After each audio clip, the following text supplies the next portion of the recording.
Good morning to all of you who are with us, whether it's through Facebook or whether it's through Grace's website. We're glad for your presence with us.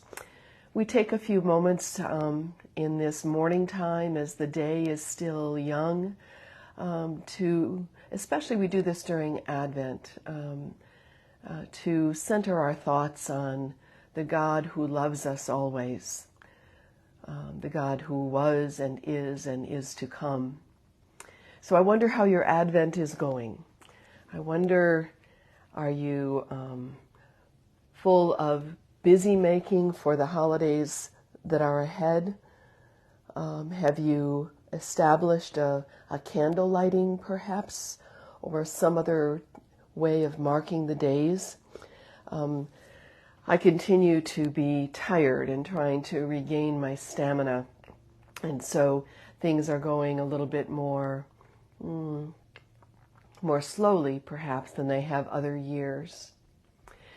So the first week that we were together, that 1 or 2 days before I took ill, we took a look at Tamar. Tamar, who is not a very popular person in the Old Testament stories, but Tamar, who was important enough to be mentioned in the genealogy of Jesus. And then this week we've been taking a look at Rahab. Rahab, who was a prostitute in Canaan, whose story comes to life before the conquest of Canaan. A woman who took a risk, a woman who was vulnerable, and a woman whose story now then is woven into the history of the people of God, and we are grateful for that. In the devotional book that we're using, Birthing God,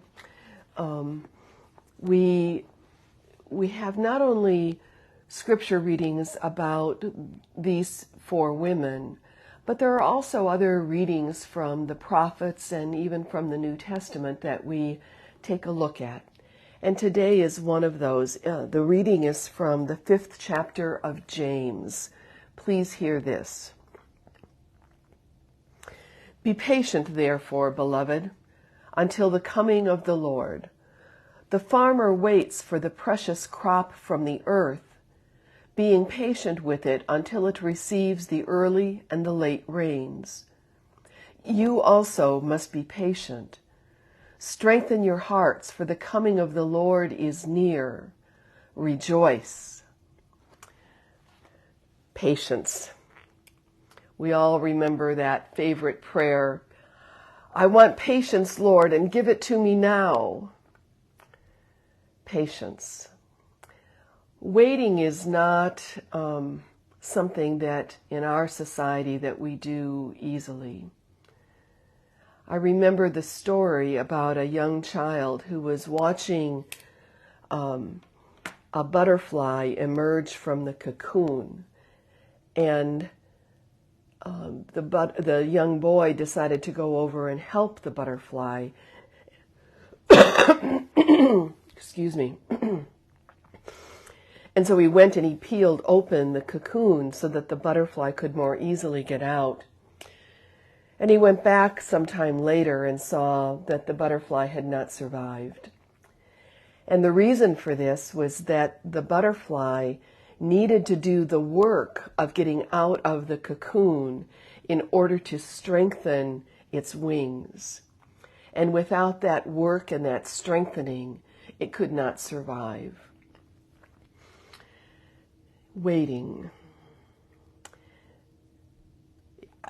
I think it was this year, for the first year, that I actually heard Christmas music before Halloween. We are not patient people. We want things to move along, to come, to be. And yet there are delicious things that happen in the waiting. The waiting. Our hearts are stirred. Our imaginations may work as we wonder what it will be like when this new thing finally comes to us. And I think For me, when I'm aware of waiting, it helps me see the many things that I do not control. And that is a good learning and relearning for me. We are not in control of many things, though we can control how it is that we wait. If we wait with patience, with anticipation, if we wait with calm and joy, then when that long-awaited comes, there is even more rejoicing in it. Please hear these words. This writing in reflection upon the reading from James. It's titled, Our Yes.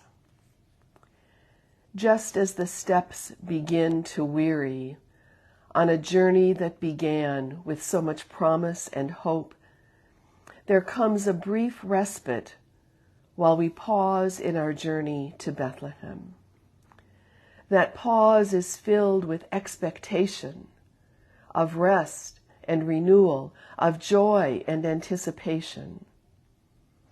We salute Mary, the Mother of God, and we take a moment to ponder with her how far we have come and the journey that we continue and resolve to say our yes to an awesome journey with the God who loves to take us on a journey we would never have imagined, and who gives us the courage to go along on a bumpy ride of discovery.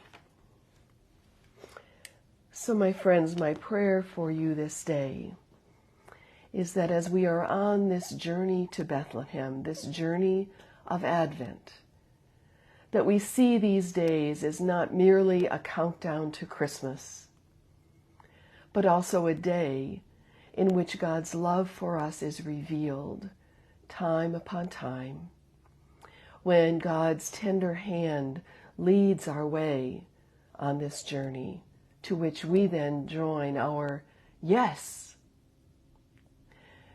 May this Wednesday of the second week of Advent be blessed for you. See you tomorrow.